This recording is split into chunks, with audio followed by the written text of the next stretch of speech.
All right, everybody, welcome back to the 9th episode of the Media Buyer's Manual. Today we are introducing Dara Denney. She is hopping in from Mexico. So if you guys want to give her a shout out doing the digital nomad thing, I'm jealous. I know everybody else listening probably pretty jealous. Dara, tell us a little bit about yourself and we'll get right into everything. Yeah, so my name is Dara Denney, actually, just a little Aw, bit on the accent. That's fine though. I'm a director of paid social at a leading advertising agency called Fetch and Funnel, and we specialize mostly in e-commerce. So my day-to-day is I manage all of our account managers and about 35 plus brands in the e-commerce space. And, the thing that I love the most about my job in our industry is that it's constantly changing. And what's super interesting too is within the last 6 months in the social media advertising space, my job has completely changed to be mhm. all about creative. So I'm super excited for this episode and to dive into how to prep for the upcoming holidays and how to get your creative strategy on point. Awesome, awesome. So what we're pretty much, as Dara alluded to, we're going to be talking about creative for the upcoming Cyber Weekend. For some of our new listeners who are just kind of tuning in, it might be their first Cyber Weekend. What kind of creative sequences will you be using for ads to grab the initial click to get people to the landing page?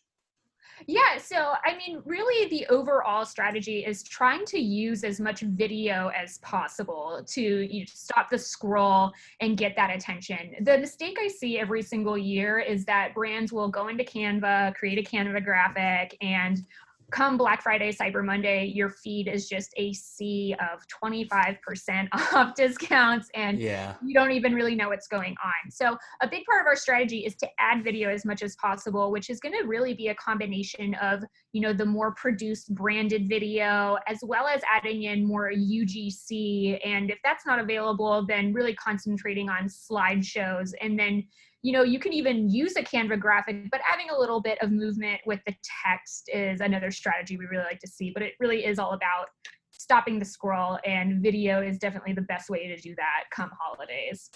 Awesome, awesome. So that kind of leads us into our next question. It's a little similar to the first one. So what are you going to be using on the landing pages, maybe for some of the banners, in terms of creative to get people to make that sale? Yeah, so one of the strategies we're utilizing is we're actually going to be, for one of my clients, we're going to be utilizing UGC not only on the ad, but also on the landing pages in Oh, the form nice. of testimonials, and also in the form of, showing how the product works. So one of my favorite clients that I work with is an electric skateboard company, and we're going to be utilizing UGC on the ad level that's also going to transfer to the landing page. And they're not only going to discuss the offer, which I think is really cool and unique, directly in the user generated content, but it's also going to talk a little bit more about the product and try and give people a little bit more of a curated, personalized experience as opposed to something that feels really branded, overly produced, and just a little too sanitary is the word Yeah. I'm going to use to describe it. Just something that feels a little bit more exciting. Awesome. That's actually really cool. I actually wouldn't have thought to use UGC on the actual lander itself. Mhm. Maybe like incorporating video and stuff, but that's actually a really good takeaway. I'm going to maybe steal that one for the future. Um, how are you going to leverage some of like the fear of missing out to your audiences without kind of leaving that kind of sour taste in the mouth of the user towards the brand? Yeah, so this is actually something that I'm talking with a lot about, my team right now when we're trying to really iron out those offers. And, we're going to be testing a few different strategies. One of them is letting people know the offer ahead of time. And Hmm. I think that, sort of the verbiage that's been overused at this point is, oh, like this is unprecedented, XYZ. And, we want to just kind of my overall strategy is to really just level with all of our customers for all of our brands and let them know what's going on in more of an intimate, personalized way. So one way to do that is to give them a heads up about the offer, either on social media and email, so then you can then retarget those people Yeah. once the offer is actually live. Um, But also another thing we're testing out doing is, since this holiday season does seem to be extended, I know Best Buy just announced to the Wall Street Journal today that their Black Friday, Cyber Monday deal is going to be all of October now. Oh, So another thing that I'm also testing out doing is doing a calendar of offers. So we can do offers that are a little bit more FOMO based or a little bit more discount based, as well as having more like buy one, get ones. And even though it is kind of a crazy time, it's also a great time to test. And I sort of feel like the rules that maybe existed before, where, do a discount maybe on like Thanksgiving and then another one on Black Friday, Cyber Monday, like you don't have to follow the same rules anymore. exactly. So for a lot of our brands, we really are testing out, having more offers and having, really the rest of the year be the open calendar for this holiday season. Exactly. I really like that. And kind of taking on those micro moments that not everybody is using, going Yeah. against the script, essentially. Mhm. I actually really like that. That's actually a really cool point there. And also in terms of like fear of missing out, would you suggest to some brands possibly doing a pre-sale like late September, early October, and pretty much saying, hey, we're doing a sale now so that we can restock for Cyber Weekend, and we can pretty much prime people to expect we're going to have a restocked for Cyber Weekend. Do you think that's a good thing that people can kind of emulate for their brands and similar platforms?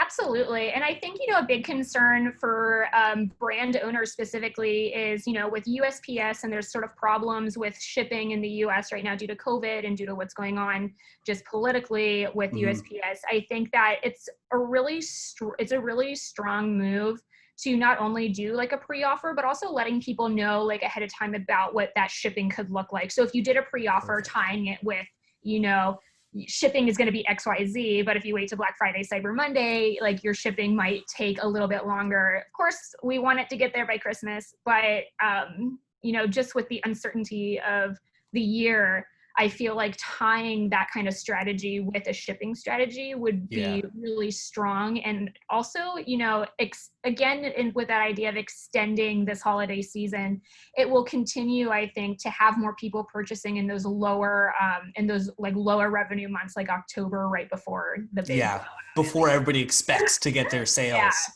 Yeah. I actually really like that. That's a really good idea, especially on setting that expectation for shipping times, and just kind of being authentic, because nobody wants to hear that backlash of reviews of it took 6 months to get my product or the product didn't show up, those kind of things. I That's actually a really great point that you just made there. And then this kind of goes into the next question about what kind of opportunities can brands use for creative to structure different types of creative. Yeah, so I think I hit on this a little bit in the first question, but I love UGC. I like to consider myself, as Molly Pittman says, like a real heart-centric like marketer, and that's why I really like using UGC, because I feel like it is the most organic. And I've been trying to extract like different kinds of UGC that there is to make. Some of the ones that I really enjoy are like the traditional one person selfie shot with the iPhone giving a review. That those are always super strong. I Mhm. also really love unboxings, as well as the UGC mashup. So that's like multiple people giving their reviews. Oh yeah, Those tend to do, like, that last one tends to do really good at the top of funnel, while the other two are a little bit better in retargeting, just because it does hit at a certain different part of the user journey. oh But for some people that's really intimidating. It's kind of hard to facilitate at the last minute. And for those people, I always point them in direction of slideshow and GIFs of their best performers, as well as using again that text to kind of create or facilitate a movement with the product, which could be good. Pointing out product features or benefits, stuff like that. perfect. So, and just to add on to that a little bit, what could brands do to utilize their existing creative to kind of put it for Cyber Weekend? Maybe if they don't have the budget. I know some people listening, they're smaller brands just launching, and they might not have access to even have models yet or something like that. Also, just with things going on in California, just things are crazy. What would you kind of suggest to those brands to kind of make it work for Cyber Weekend? Yeah. So number one, I understand the intimidation, and it's really like really my biggest goal as someone who's more public in the paid social space to show people that you just need to experiment and you can get better at doing video. You can get better at developing this kind of creative. Mm-hmm. And for those people, I really do just recommend, open up Canva and start creating different kinds of slides that you could then put into slideshows or GIFs. You can utilize different parts of, different copy that you would think traditionally would be more like on the text portion of the ad, but put that directly on the creative. Try something new, just to create that movement. And another strategy I've been begging my founders to do, and I've got a few of them to do, is for when someone views your product or adds to cart, I actually really like having the founder jump on an iPhone and do a really quick 30-second, hey, you know what? I saw you added to cart. You didn't actually make the purchase. That's totally fine. Here's who I am. Here's why I created the product. Here's your special discount. And I've run that test a few times and it's done really, really well. I like that. So I think that, is something that even I've been testing for my agency Fetch and Funnel. If you guys go to the website, you'll be retargeted with my face in your social feeds for an article that I wrote a few months ago, just to, practice what I preach. But an easy way to do this too would be to jump on Instagram stories. You don't have to upload it. Mm-hmm. Download it, and then you can actually have, the text pop up. And because people recognize some of those texts from Instagram stories, people stop the scroll and they're like, whoa, wait, what's this? This looks far too familiar, even though it feels like that or something. Yeah. And like when you show your face too, and I know that is the intimidation point, that is, the stopper, the blocker for some people. If you really do feel like that, just pretend like you're on Instagram stories, take pictures, take videos and GIFs of your product, and be sure to have some of the headlines and the text that you would use in Instagram stories. Download it, do a hack job of an edit, and then upload it. That stuff is really, really working these days. I love it. And also, like, to add on to that, it doesn't have to be perfect production value, something like that, because sometimes those scrappy videos do so much better. Yeah. It's something that's so counterintuitive, but like the more you test it, I found like the scrappiness, it just adds like that authentic level to your ad and to your brand. Like, oh, they're not paying a $10,000 video, even though some people, I don't know, might do that. But you can do the same thing just from your iPhone and then start from there. And like you said, progress.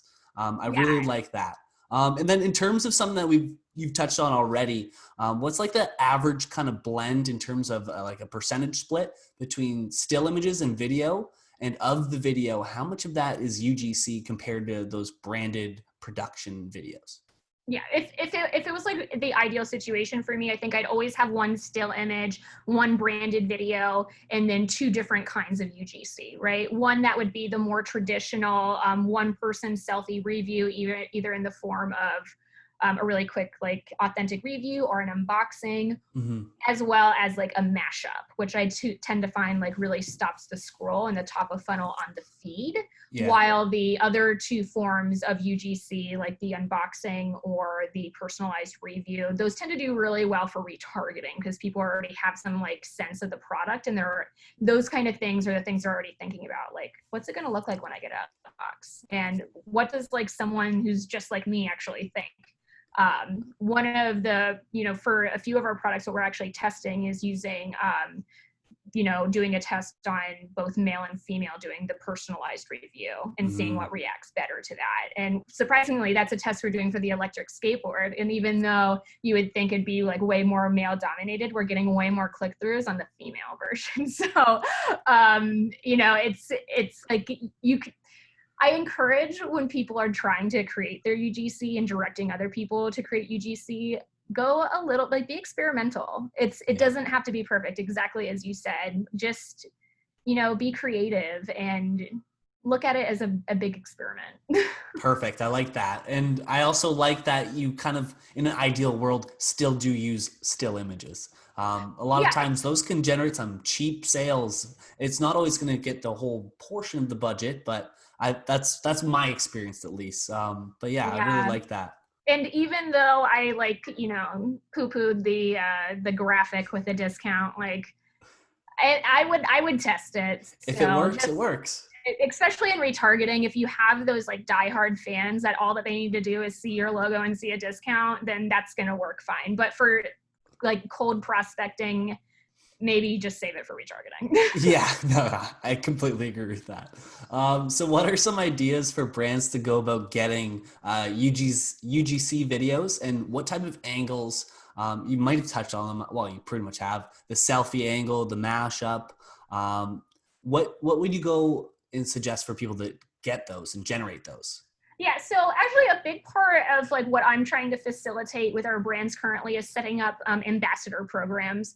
And there are really two ways that I'm directing people to do this. Number one, as like a post-purchase flow on email, so that people who've already bought the product, have already experienced it, get a really juicy offer as a post-purchase flow. Either with a discount or free product. I've even done like Amazon gift cards, because frankly, if people are creating content for you, that's pretty valuable. And like, Yeah. that's not something that I believe that your customers should be doing for free, especially as you're young. Mm-hmm. A $25 gift card can go quite a long way in getting people to get in front of the camera. And 100%. because I've done that a number of times and it really does work. And then I also, like to link to the ambassador program, like in the footer of the website. Because, some people, before they click, they're really going to go around. And that's another good opportunity to, put some UGC right in so that they can see what they'd be making. And, some people, if you're already offering discounts, like if you agree to be a part of the ambassador program before you even get the product, then, a special discount is another way to not only close the sale, but also like get someone who's already preemptively engaged and thinking about the content they want to create for you. That's very smart. And, I also encourage something that I've made all of my account managers do is I made all of them make an ad that then they had to run for their clients. So, there's that, but I'm also encouraging, a lot more of our clients to just, it doesn't, for UGC, I like it to be actual customers because that feels more true and authentic. But for things like unboxing, like that can just as easily be done by the brand. So, it's all about like showing them what's possible, which is why I really like, showing a lot of the brands that I admire, like publicly on Twitter and whatever, just so that people can see like, oh, I can do that. Like, I think I could do that. And that's really always the realization people have. Exactly. And it's really moving somebody from state A to state B of what is possible in state B. And whether that's an unboxing or just how fast shipping arrives, and they kind of like, oh, we're waiting. Like a cool ad I've seen before was somebody waiting around like in interesting spots that looked like very fascinating to you. Yeah. And they did like a time lapse and it was like 24 hours. And the next thing you know, the product's on the door, guy unboxes it. And I was like, that is really smart and really cool because they give you the expectation of how long it's going to take, but they're keeping your attention throughout that whole thing with like, I don't know, the guy's just in random spots, but I don't know. I thought it was a really cool ad. And I watched the whole thing like 3 times. I was like, damn, like this is really smart. They just very authentic and straightforward. And it's also easy. Like the guy, they probably filmed the guy just walking around a pool and then walking around a park and things like that. On their iPhones, right? Exactly. Like, the best equipment you can have is a mobile device. And fortunately for us, everyone has one. So no excuses. No excuses. You heard it here first. So who are some great brands that you kind of look at that people can check out for that attention grabbing creative that we've kind of talked about today?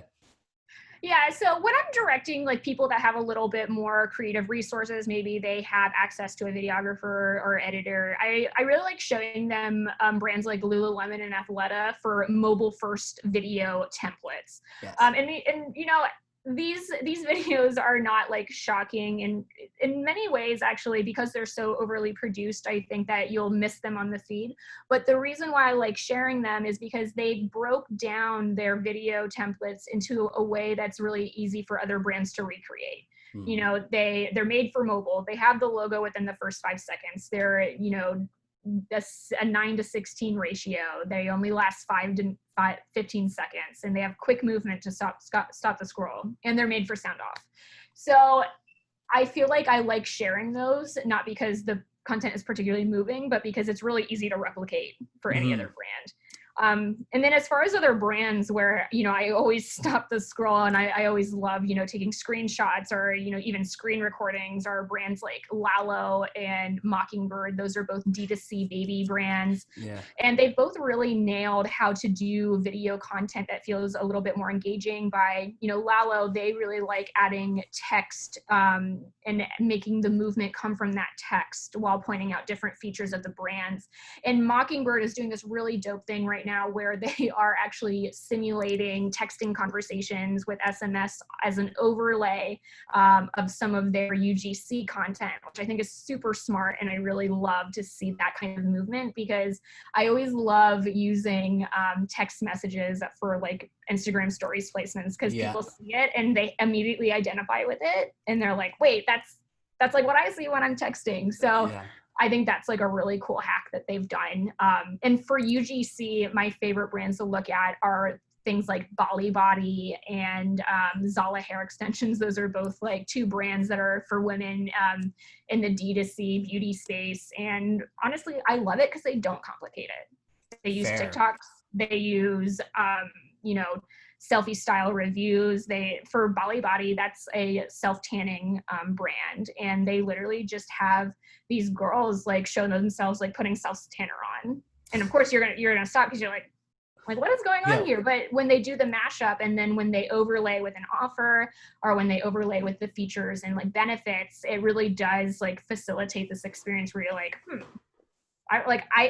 I am very, very pale. And every time I see their brand, I'm like, I could do that. Like it's so easy, because I feel like some products you think that's going to be more difficult than it's not. Yes. Then with Zala Hair Extensions, they do a really good job of showing before and afters using the Instagram stories text overlay.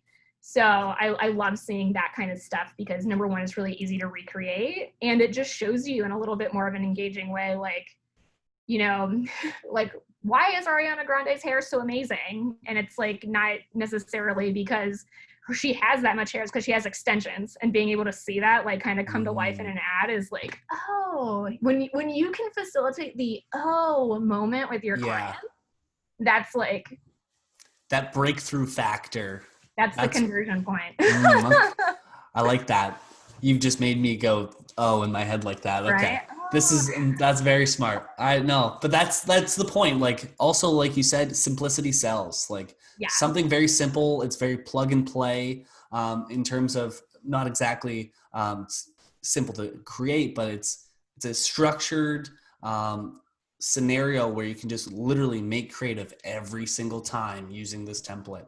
And I wouldn't suggest to do it every single time, but like mix it up after a month or so and then go from there and try something else. A lot of times the first 5 seconds, like you mentioned, is that crucial point of a video, whether somebody will actually watch and stop or continue with their scrolling. So I really like that. And we will have those brands all down below in the comments, the mentions, everything, wherever the heck this is going to be placed. So this leads us to our last and final question. How do you see the Cyber Weekend playing out in terms of consumer trends, and how early will it start, and will it be more discount driven, and what's something that might separate a brand from that discount driven focus that a lot of brands will have? Yeah, so the Cyber Weekend, Cyber Holiday has already begun. And that's something that's really clear to me now.